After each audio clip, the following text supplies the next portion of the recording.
बिस्मिल्लाहिर्रहमानिर्रहीम अस्सलामुअलैकुम। दोस्तों का सवाल था कि वरासत की प्रॉपर्टी पर कोई टैक्स है।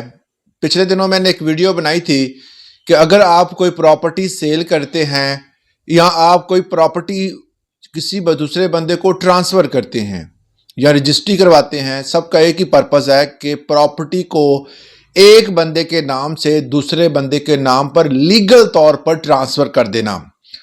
कुछ दोस्तों का यह सवाल था, क्या वरासती प्रॉपर्टी पर भी सेम यही कानून जो है इसका इम्प्लीमेंट होगा। इस वाले से आज की वीडियो में हमने डिस्कस करनी है कि क्या वरासती प्रॉपर्टी जो है कानून की नज़र में इस प्रॉपर्टी पर गेन टैक्स कितना होगा, और अगर कोई बंदा किसी दूसरे फर्द को प्रॉपर्टी गिफ्ट करता है और उस गिफ्ट के बाद वो बंदा वही प्रॉपर्टी अगर सेल करता है, क्या उस पर भी टैक्स होगा। इन दोनों पॉइंट्स को आज की वीडियो में हमने डिस्कस करना है। इनकम टैक्स ऑर्डिनेंस 2001, इसमें डिफरेंट लॉज जो है, डिफरेंट सेक्शंस जो हैं वो इस हवाले से बताए गए हैं, जो कि हर चीज को ब्रीफली डिस्कस करते हैं, और कुछ चीजें जो बाद में सामने आती हैं उनमें जो सेक्शंस को तब्दील करके उसमें जो है वो दोबारा फिर लिख दिया जाता है। अब किसी भी बंदे की प्रॉपर्टी उसके मरने के बाद जब वो बंदा वफात पा जाता है तो उसकी वफात के फौरन बाद जो प्रॉपर्टी ट्रांसफर की जाती है उसको इनहेरिटेंस प्रॉपर्टी कहते हैं, वरासती प्रॉपर्टी का नाम लिया जाता है। अक्सर औकात दोस्त ये कहते हैं कि जब बंदे की वफात हो गई तो वो प्रॉपर्टी ऑटोमेटिकली उनके वरसा के नाम पर मुंतकिल हो जाती है, मगर ऐसा बिल्कुल भी नहीं है। इसके लिए भी कानून मौजूद है। प्रॉपर्टी जो है वो लीगल तौर पर अथेंटिक उसको डिवाइड करने के बाद, हिस्से होने के बाद फिर जो है वो ट्रांसफर की जाती है। इसके हवाले से भी पाकिस्तानी लॉ जो है वो इनकम टैक्स ऑर्डिनेंस 2001, इसका सेक्शन 76A जो है, इसमें वाज़िया तौर पर बताया गया है कि किस तरह किस प्रॉपर्टी को वरासती प्रॉपर्टी कहा जाएगा।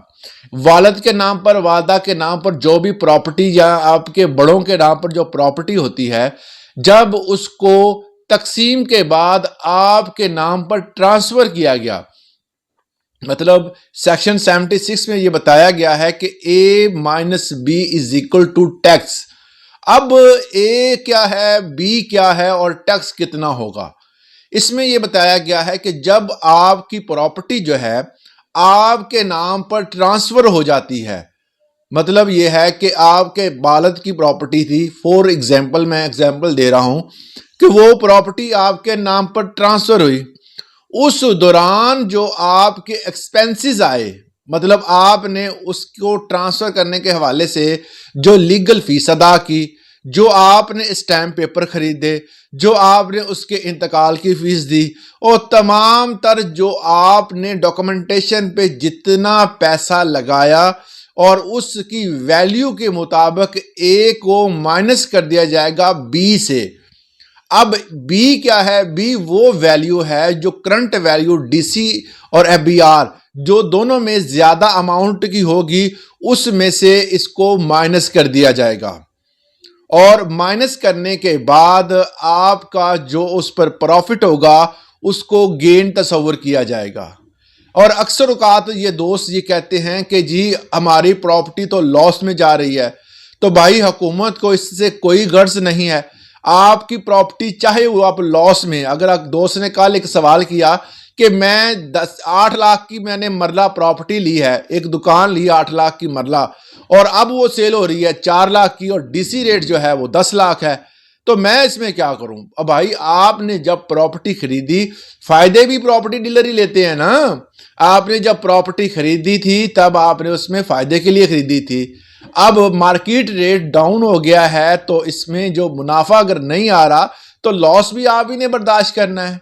हुकूमत ने जो एडजस्टमेंट कर दी है DC रेट और FBR के रेट के, उसके मुताबिक ही आपसे विद होल्डिंग टैक्स लेना है, आपने गेन टैक्स देना ही देना है, और आपने इसके साथ बाकी FBR के जो टैक्सेस हैं वो भी देने ही देने हैं।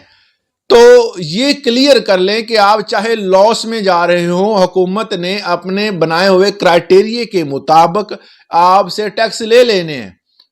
तो इस तरह आप जब प्रॉपर्टी बेचते हैं तो ध्यान से, और खरीदते हैं तो ध्यान से। अगर आप लॉस में हैं तो आपने खरीदी गलत टाइम पे है, क्योंकि प्रॉपर्टी का फिलहाल बिजनेस डाउन है। अगर आप वो खरीदेंगे तो वो आपके गले पड़ जाएगी। टैक्सेस इतने ज्यादा हैं। टैक्सेस के हवाले से अगर प्रॉपर्टी ट्रांसफर करते हैं तो उसके हवाले से मैंने कल एक रजिस्ट्री के हवाले से एक वीडियो बनाई थी कि रजिस्ट्री पर कितना खर्चा आता है। तो उस खर्चे को अगर आप जहन में रखें, वीडियो देख लें, और उसके बाद आपको पता होना चाहिए कि अगर आप ये प्रॉपर्टी खरीदेंगे तो लॉस में तो नहीं जाएंगे। अगर आप लॉस में जाते हैं तो हुकूमत ने अपना टैक्स ले ही लेना है। तो इस हवाले से मजीद अगर आपको इंफॉर्मेशन चाहिए हो तो वो आप हमें कमेंट सेक्शन में पूछ सकते हैं। तो बहुत सिंपल सा फार्मूला है कि आपने विरासती ट्रांसफर के बाद उस टाइम पे जितना खर्चा आया था उसको जो लीगल वैल्यू है उसमें से माइनस कर लेना है, और उसके बाद जो बचेगा उस पर आपने गेन देना है। तो ये वेरी सिंपल है। अगर इस वाले से कोई मजीद कोई चीज आपको समझ नहीं आई, या आप बताना चाहते हैं कि ये चीज नहीं आई है या ये चीज ऐड होनी चाहिए थी वीडियो में, तो आप हमें गाइड भी कर सकते हैं। आज के लिए इतना, इजाजत दीजिएगा। अल्लाह हाफिज।